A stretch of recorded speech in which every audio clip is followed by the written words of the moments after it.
গাজীপুরের শ্রীপুরে ফাঁকা বাসায় দুর্ধর্ষ চুরির ঘটনা ঘটেছে। এতে কয়েক লাখ টাকার স্বর্ণালংকার ও নগদ টাকা নিয়ে গেছে চোরচক্র। এমন ঘটনা ঘটেছে উপজেলার কাওয়াত ইউনিয়নের নান্দিয়া সাঙ্গুন গ্রামের আক্তার উদ্দিন মাস্টারের বাড়িতে।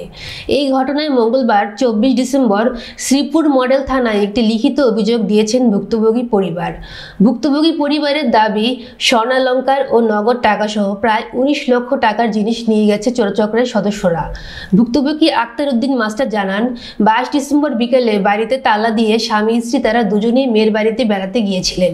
সেই সুযোগে চোরচক্রের সদস্যরা দরজার লক ভেঙে ভেতরে ঢুকে বাসার 2 কক্ষের একটি ওয়ার্ড্রপ ও একটি আলমারি ভেঙে 10 ভরি স্বর্ণ, 7 লাখ টাকা ও ওয়ার্ড্রপে থাকা জমির দলিল সহ প্রয়োজনীয় কাগজপত্র নিয়ে যায়। আমরা 24 ডিসেম্বর বাড়িতে এসে এমন ঘটনা দেখতে পাই।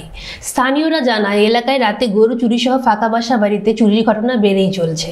তাদের দাবি, চুরি ডাকাতি রোধে পুলিশের টহল আরও জোরদার করতে হবে।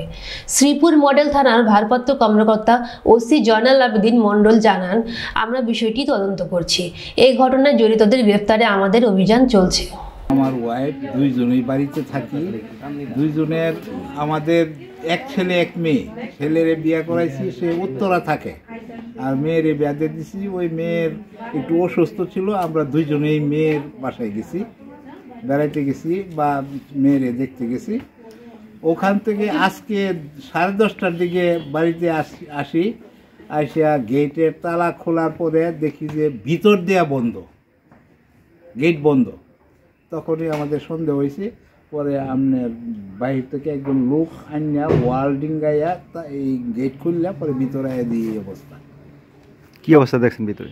অবস্থা মানে ভিতরে তালা ভাঙ্গা যা নেওয়ার টাকা পয়সা, স্বর্ণালংকার, অন্যান্য যা কিছু আছে সব নিয়ে গেছে। অবশ্যই মালামাল যারা এখান থেকে যেগুলি করছে, তাদের আমাদের যে মালগুলি নিয়েছে এগুলি উদ্ধার হোক, এবং যারা এটার সাথে জড়িত বিশ্রাম শাস্তি দাবি আমরা করছি। পুলিশ না সাথে চুরি টাকাতে একটু বেশি।